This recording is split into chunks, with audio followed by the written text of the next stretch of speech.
What's up, guys? Welcome back to the channel. I'm Justin Davis, and today I have a special treat for you. This is my 3-inch Cinewhoop of choice. So if you're gonna ask me which one should I buy for 2020, this will be on my number one pick for 3-inch Cinewhoop this year. I don't know if there's gonna be another one to come out that's going to beat this one. And one of the reasons is because, well, it's one of the lightest, number one. Number two, it flies the best. It has less tumble and washout. It also has, right out of the box, duality. It will freestyle all day, and it will shoot spectacular cinema. It does great in stability mode, going straight ahead, and beautiful cinema shots with your GoPro up front. It already comes with a TPU mount, which is great, 4 and 6S options. And the list just goes on and on and on with this. We're gonna talk about all the good stuff. We're gonna talk about some of the bad stuff about this as well. There are a few things that I have issues with, but it seems like they waited around for all the other companies to come out with a 3-inch Cinewhoop, and they're all doing the taller ducts with PLA inserts that have often broke. The HDLRC Veyron broke on me on the inside, so I had to pull the ducts out and just keep the foam bumper there because I didn't have extras.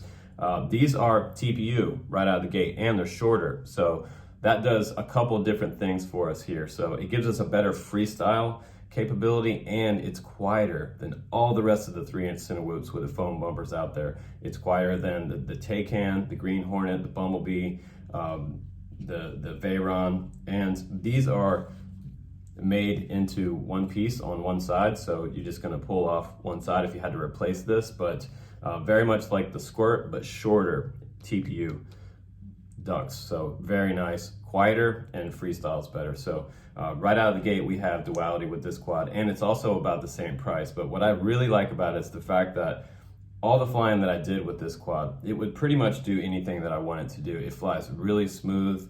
It almost flies like a standard 3-inch or 3-inch quad without prop guards. You don't really notice that the prop guards are there. And I was only able to get this to tumble a few times, just barely a little bit of tumble on some really big air stuff. So that is really good news. So without this GoPro mount on here, it is under 250 grams without the battery. With the battery, it's going to get you in upwards of 300 grams. And then with the GoPro, it's going to get you around 400 and some grams. But they also use the props that I love. These are the Gemfan 3-inch with the nice tapered ends. So these are a little bit quieter than the straight bullnose, and they're a little more efficient as well. But plenty of top mount battery, truck bed back here, what I call a truck bed. You could probably even fit a 2200 back here. It's so long. So on the bottom, we have lots of reinforcement here for all of the bracing in here. And this is 3K 3mm carbon fiber. We have a TPU mount on the back for your Immortal T. If you want to hook up Crossfire, it will handle Crossfire on the stable F4 flight controller. 35 amp ESCs on here as well. And we have a 2-up stack as well. So in the back mount right here, we have Caddx Vista. And I actually flew this on the DJI transmitter, which was a lot of fun. Really easy to set up that transmitter and just go. And up front, we have decent protection for the camera. And you're gonna have full frontal impact like this. And it's about even with the front of the quad here. So it looks like your impacts would be okay. I had a couple mild crashes with it. I didn't have any really hard crashes with it, but you also have, if you're gonna run 6S battery option, I'll try to put some of those down below. This is an XT30, so there's not a lot of batteries out there that are 6S that have the XT30 connector on it, so you might have to make your own. 6S 1050 is going to be your battery of choice, but if you want 6S, make sure you choose that in the option when you choose it and put it in your cart for Banggood. But G&B makes some 6S batteries that have XT30s on them, and those are really nice batteries. I have a whole pile of those.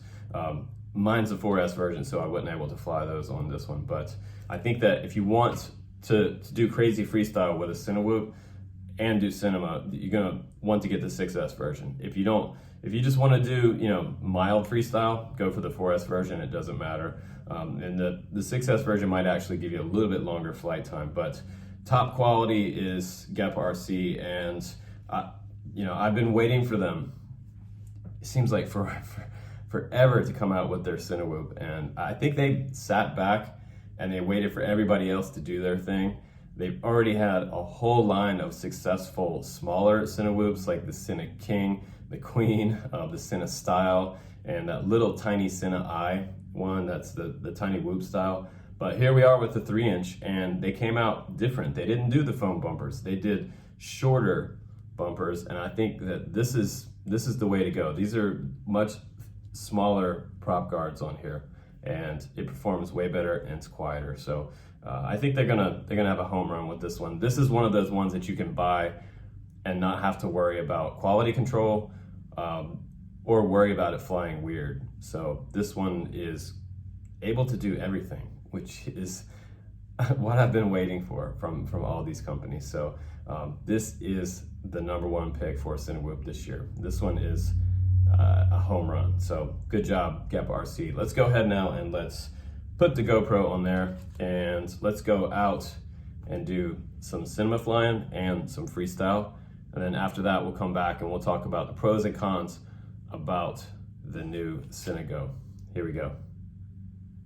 All right, guys, let's go ahead and do flight test now. We're gonna start out with the 4S 850, and I have my young friend here flying his, I believe it's the UMX Timber. Super tiny little plane, and this guy is a good pilot. Check this out. Inverted pass over the runway, super cool. And just to show you a little bit of more aerobatic flying, this quad will flip, roll, tumble, power loop, do just about anything you want to throw at it. And the F4 flight controller doesn't trip up or give me any wobble. I was able to kind of trip it up one time during my entire flight test session. And that was in a big deep dive from a couple hundred feet up. So pretty much, any type of freestyle, this quad will handle more like a micro brushless 3-inch. Kind of interesting. But I have plenty of control, and this plane is like completely unpredictable which way it's going to go. But really nice straight ahead filming, and then plenty of throttle when you need it, which is the nice thing. So I feel like I'm really precise on the sticks with this quad. So now let's do a little slower, straight ahead, kind of cruising, and I'll show you what some of that video looks like. And with the GoPro, you can really bring home some awesome footage with this quad. It feels as smooth as it looks in the video on the sticks. I can push through the grass and do kind of original shots like that. Plenty of throttle to come up. And other Cinewhoops that I've flown, that maneuver right there would cause the flight controller to tumble or do what we call washout. But again, everything's super smooth with this quad. Nice slow rolls. And you can go a lot faster with it if you want. It doesn't feel super slow on the high end of the throttle. Right there, I just didn't time it right, kind of bounced out, bottomed out, but again, making those gaps, almost hitting a metal pole right there. Did you see that? Go back and watch that. I didn't even see that happen when I was flying until I was right up on it. But the great thing about the DJI HD system is that you really can't even see those posts. But really nice power on that punch out right there too. That's impressive. Nice pans. And again, if you're looking for some type of quad that you can fly indoors for real estate stuff, this one would work really well for that. It does have nice prop guards to protect, nice soft bumper prop guards to protect anything you're flying in or around. Hopefully it doesn't get stuck in the curtains if you're doing indoor stuff, but the 3-inch will bite you, so you have to be careful with that around people. People think it's safe, but it can get you. But look at the nice sort of pan around this tree that it can do, and then a little dive here, actually a pretty deep dive for this quad. And this is again where I've had a flight controller tumble or wash out in an extreme dive with a Cinewhoop. And isn't that nice? Really nice and smooth again, playing around with some inverted stalls. back down through the trees here, and there's more of those metal spikes through here, so I really have to watch out. They come up quick. But lots of control. Let's do a little airplane landing here. Playing around with the runway. That's always kind of fun. But back in here for some, some precise flying through really small gaps. So it has a lot of things going for it. It can fly small stuff. You can slow it way down. If you're a beginner, you could start out in stability mode. And I like the stable stack. It's flying really smooth, and the tune feels fantastic on here. So there's no problems with the tune at all. Great tune, durable quad, freestyle or cinema. And I love the thinner prop duct design. You don't need those prop ducts to be over an inch tall. It just creates a louder quad. And so this one has a lot going for it with the thinner prop ducts. A really great design, and way quieter than the foam ducts and whoops. So let's go ahead and do some final thoughts on this quad. I think it's going to be one of the best ones for this year. So here we go. Let's go back to the studio. Duality. All right, guys, welcome back from the flight test. So I have to say that this quad was really predictable. Most of the Gep RC quads that I've had in the past were the type of quad that I could just bind up and go fly. If you are new to FPV, one of the things you have to know about Gep RC is that this company is one of the companies out of all the other companies out there that I know I have no nonsense with when I open up the box. This was all sealed in plastic, completely mint right out of the box, and all I had to do was bind up my Cadex receiver and the switches, set up the switches inside the DJI goggles, which is really cool. That's the benefit of having the transmitter and the DJI goggles. So definitely consider that transmitter if you're wanting to really easy experience. I bind up this receiver on here, this Cadex receiver, within about 5 seconds and it's done.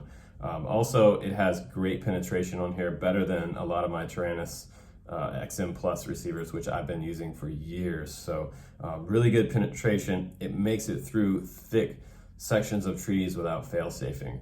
So my choice is Cadex Vista for the DJI Digital FPV experience. And it's also nice that they include all the TPU trimmings on here. We have the nice TPU prop guards, which seem to be thick enough. They are flexible. You don't want to leave it in your car for some really hot days during the summer. You want to have this somewhere where it's cool. But the same thing with PLA or nylon ducts. You'll have some damage there if you have them in too extreme of a heat. But I think that the performance also is extremely high. It's one of the best flying freestyle quads with Cinewhoop setup out there, and that's because they have these thinner prop guards so that it has less washout, and having them just a little bit thicker like the foam versions, it really changes the flight characteristic of it. It lets you kind of battleship along and go straight, but the minute you start doing flips and rolls with the deeper prop guard duct styles, they start having problems, and you even get some massive tumble with some of the other quads, some of the other cousin Cinewhoops out there. So this one is not giving me that same characteristic. It doesn't feel awkward when I'm flying it, and that's the biggest thing about this one. So great motors on here. They're a little higher end motors than what I would think that they would choose to put on here. 1507, 1408 is kind of the average size motor that typically I see on a 3-inch Cinewhoop, but you have a little bit better power on the high end of the throttle for those freestyle moves, and which is really, really nice. So they've done their market research on this quad, and we're at the point where I think some of the other companies might end up kind of following suit with Gep RC and getting in there and copying some of this stuff. So this one is right out of the box, and it's awesome. So this is going to be my number one pick for this year. The Cinego, it's going to stay in my collection. No one's getting this one. This one is mine. You have to go get your own.